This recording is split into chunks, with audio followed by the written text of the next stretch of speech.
All right, guys. First off, as always, good day. I'm glad you're here. Today, we are going to be talking about what equilibrium is and what rationing is. Okay, we're going to talk about the effects of it as well.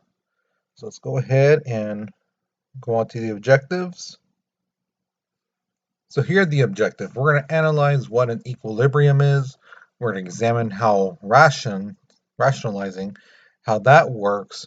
And we're going to create an argument on how a shortage slash a surplus could be a good or bad thing. Okay. Now, your warm up question is a little bit different this time, especially for those of you guys who've had me last semester or you've had me in previous years. Um, because of the LPAC that's going to be coming up soon, some students need to take this. Some of you guys have already passed, so it's still a good exercise. Okay. The question asks you, which is a little different from your paper. On your paper, it asks you to think about two important people to you that works or worked at a school. So a teacher, principal, counselor, custodian, lunch lady, teacher's aide, whatever. Two people from when you were in preschool or kindergarten to now that has worked at a school that made an impact on you. So think about those two people, whoever they may be, write about them. All right. Now, what I've noticed in the other classes is some people put, oh, Mr. Thomas, he was cool. Okay, first question my thing is who's Mr. Thomas? Was he a teacher recently when you were in preschool? What was he? And he was cool. Well, how was he cool? Explain. Be sure you explain why this person was so good. Don't be vague. Oh, he's cool. He was nice. Or he or she, you know, were really cool, really awesome. Explain. Explain to me why they were that way. Okay? What made them so nice, so awesome, so great, so terrific, or whatever, adjective you want to add. Okay? So be sure you do that. Okay? Give you guys plenty of room on the paper. So go ahead and get that done. Okay? So pause the video because we're moving on in three, two, one. So, price. In the economics definition, it means monetary value of a product as established by supply and demand.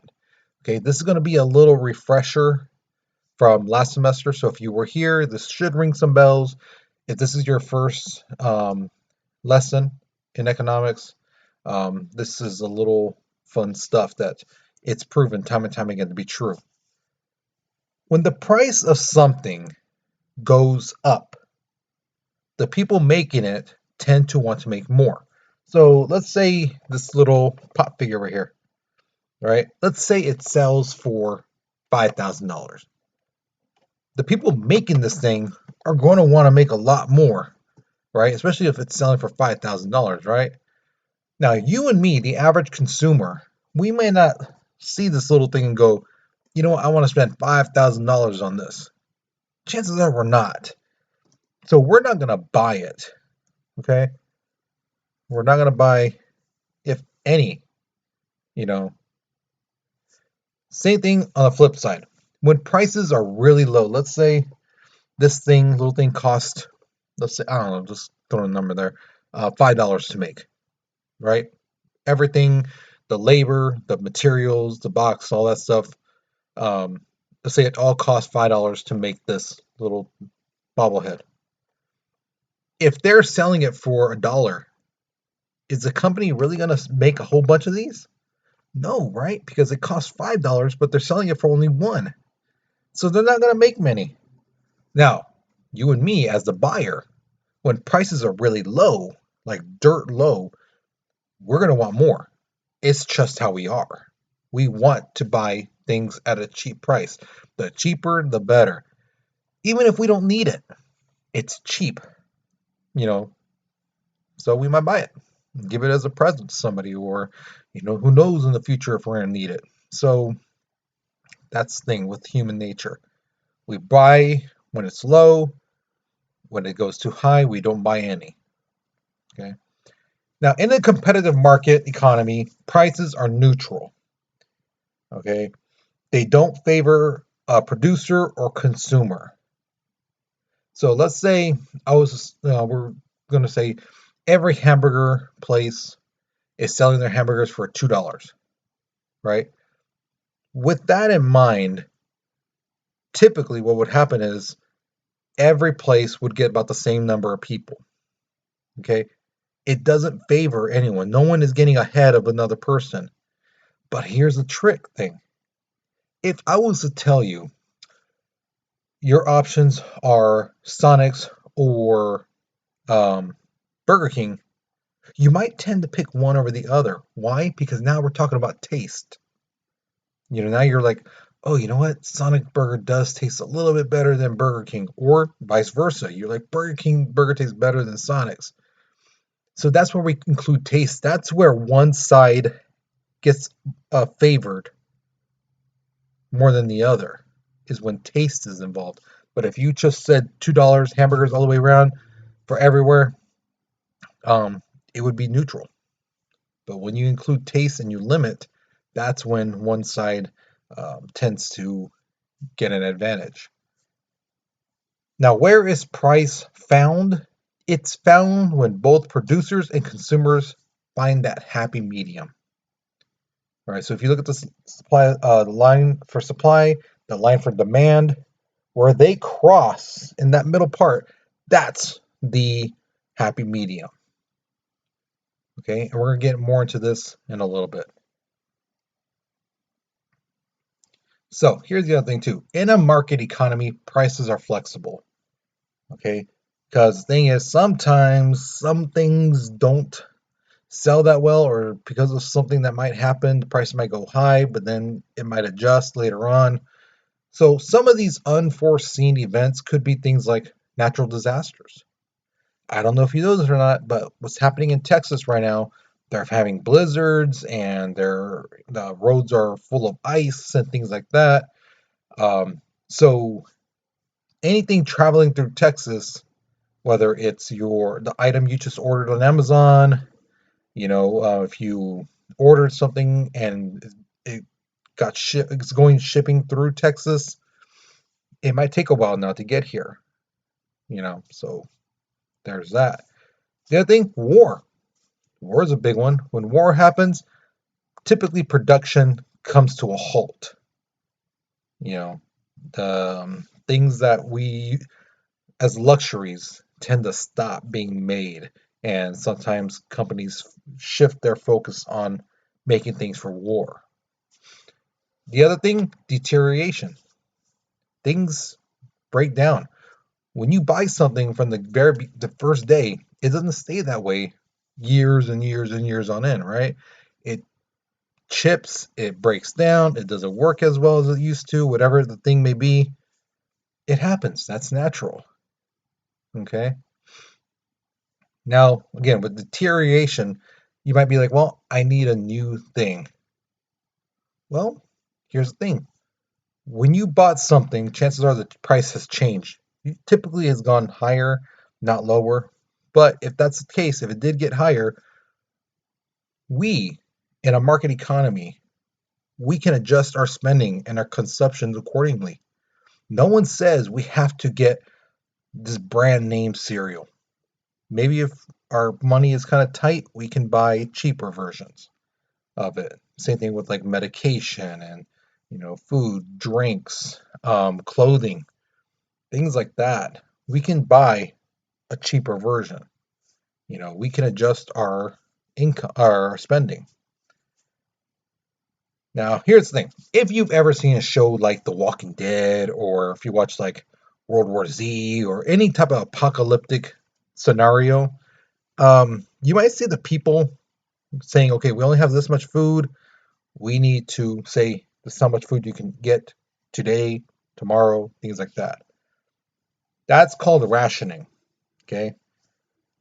Thing is, a lot of people tend to think when they get their portion, mine's not enough. And if you don't believe me, think about this. Okay. Setting up the scenario for you. It's a kid's birthday party. Everyone's ready for cake. They bring out the cake, they cut it up, right? And have you ever had the point where the little kids go, "Oh, how come they got a flower? How come they got this and that? How come they got the corner? I want it. How come they got a bigger piece?" If you've ever been to a kid's party and you heard that, you know how annoying it is, especially when you see it and you're like, "Oh my God, that person got a little bit, tiny bit more than you." And you're throwing a hissy fit about that? Yeah, that's human nature. People look at what they got and what other people got and tend to be like, well, who got more, me or them? And let's say someone does get more, whatever it may be. They tend to overanalyze. Well, why do they get more? What makes them better than me? You know, who are they? That, if it gets boils up high enough, it becomes to anger. You know, so the overanalyzing then becomes anger. Anger then becomes paranoia, and paranoia can lead to violence. Now, if you still don't believe me, here's another good one. This tends to happen quite a bit with teenagers. Um, Say you have a boyfriend, girlfriend. You're at a party, you see them talking to somebody else. You might be thinking, well, why are they talking to them? Why are they laughing? You know, tend to ask those type of questions, right? Then you start becoming over analytical. Like, well, you know what? I didn't remember a couple days ago she was on her phone, or he was on his phone, and right when I was walking by, they turned it off. Or they minimized it. Hid their phone or put it away. What did they want me to see? Then that could lead to anger, right? And then anger to paranoia. Who's that guy? What does he have that I don't got? You know, and things like that. Then that could again lead to violence. You know, so it doesn't have to mean necessarily just stuff with economics. It's human psyche. That's how we are. Now, do we all go through that stages? No. Sometimes some of us, we might be over analytical, but we won't get angry about it. Some of us might get angry, but we won't be paranoid, you know. Or some of us, hopefully a lot of us, don't get to the violent stage.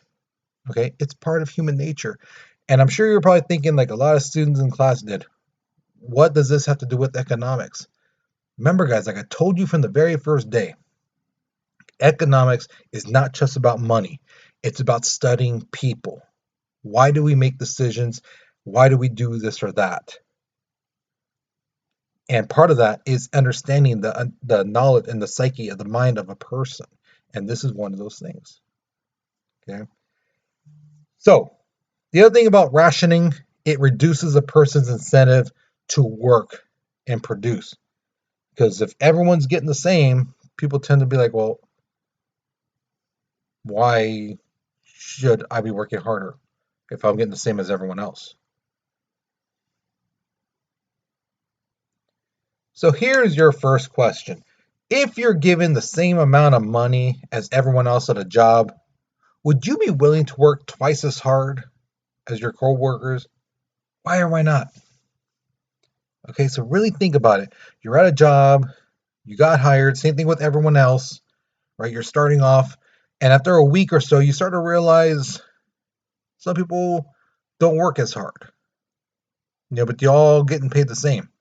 So are you going to continue working your same way, or are you going to be like, I'm going to slack off like these guys?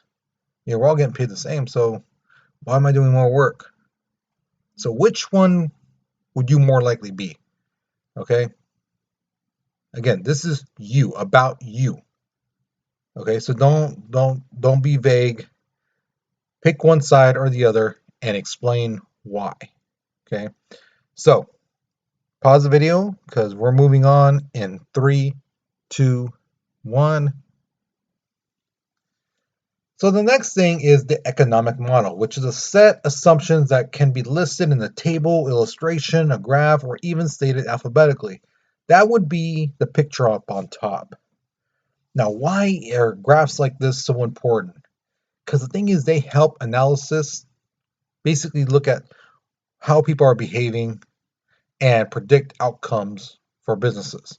Now, let's say, for example, you have a business These type of graphs and charts are crucial for your company. Because let's say you're making, excuse me, let's say you're making skateboards. Okay. Um, there might be a time when they find out your analysis, people find out, you know what, we sell more skateboards during 2 months in the year. We sell like a lot. The 2 months before and the 2 months after, it kind of goes down, things like that.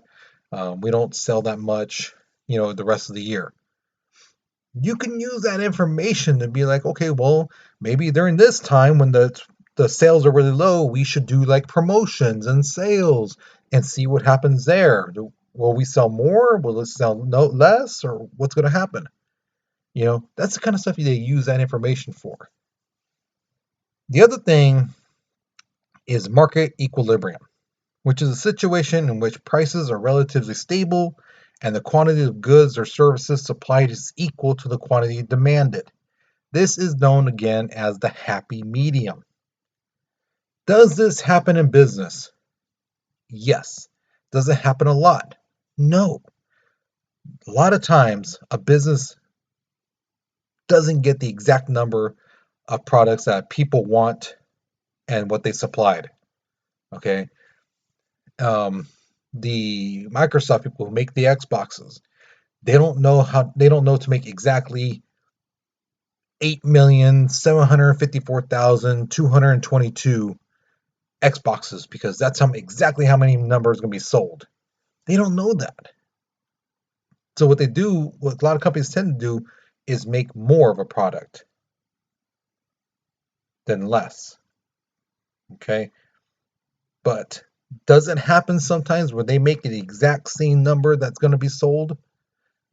Yes, it has happened, but it's very extremely rare that it does happen. But when that does happen, that part where they both meet, that's again the equilibrium. That's the happy medium. That's what every company wants to hit. They want to hit that mark. Okay. Now, like I told you guys, a lot of companies tend to make more of a product than less. Okay. That part where they make more, that's called a surplus. It's the quantity supplied is greater than the quantity demanded at a given price. So let's just say, okay, because you guys know Doritos makes a bunch of flavors. Let's say they make a new flavor: pickle, ice cream, cotton candy, and sourdough bread mix. Right? Doesn't sound too appealing. Right? Kind of like, ugh, that sounds nasty. Who's gonna eat that? Maybe a pregnant woman. Maybe some people on TikTok might make that a challenge. But other than that, that's it. So if no one eats it, those bags are sitting on the shelves. The bags are not sold. That's a surplus. That's more bags than people are going to eat because, again, people don't like it. People are not going to buy it. So it's going to sit there. That's a surplus. Now, on the flip side, quite literally, the flip side of a surplus is a shortage. This is where quantity demanded is greater than the quantity supplied at a given price. So, like right now, even though it's already been a year, PlayStations are still flying off the shelves. Right? Why? Because the thing is, people still want them. People still want them. And they're only being made little by little by little by little. Because again, you have to remember parts, chips, circuits, all that stuff. It's been altered and halted due to COVID. So they can't make the PlayStations fast enough. They can't get the parts they need quick enough. So when they do make them, let's say a couple hundred at a time, and they ship them off around the country, they're gone in a heartbeat. All right. So that is a shortage when there's not enough. Surplus is when there's plenty for everyone. All right, so here's question number 2 for you. What is something that you bought that you really liked, but a lot of people didn't? Okay, what is something again you bought that you were like, oh, I can't wait, I love this, man, I've been waiting to buy this for a long time. Oh, this is so great. And family members, friends, people you actually listen to go, why would you do that? Why would you buy that? Okay, so think of stuff like shoes, pants, shirts, even haircuts. You know, like me, I got, I love these little Funko Pops, as you guys know. My dad calls them little dolls. That's what my dad's like, mi hijo with his little dolls. You know, he doesn't like it. I do. I love those little things.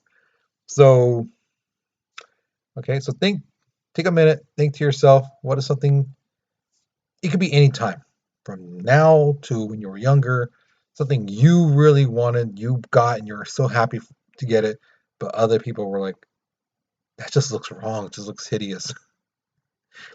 Why would you waste your money on that? Okay, so think about it, write your response, because we're moving on in 3, 2, 1. All right, one last thing about the equilibrium price. It's when the price clears the market. So again, the company did not overspend. They didn't spend less than, you know, they spent the exact same amount that needed to be made to sell their products. It leaves nothing in the sense to, again, surplus or shortage. It's hit the nail on the head. And again, it's very, very rare that that happens, but it does happen once in a while. All right. So now we come to the equilibrium. Oh, sorry, equilibrium. The exit ticket. All right. Remember, you're only going to pick one of these questions to answer. The first one asks you, how would you explain what an equilibrium is in economics terms to a 10-year-old? So be sure you give some examples and things like that. Okay. Second question says, why do you think people become angry, paranoid, and or violent when it comes to rationing? Why do you think that's part of our psyche? You know, what could be some possible reasons? The next one says, who benefits from a shortage? Do the buyers or sellers? And why? Why do you say that? And on the other side, who benefits from a surplus? The buyers or the sellers? And why? Okay. So once you've answered one of these four questions, you are done with this lesson. Okay. I hope you enjoyed this. I hope you learned something new. Okay. Again, if you miss any more classes, let me know. Hey, Martinez, I missed this day. Um, where can I get the paper? I'll give it to you, stuff like that. Okay.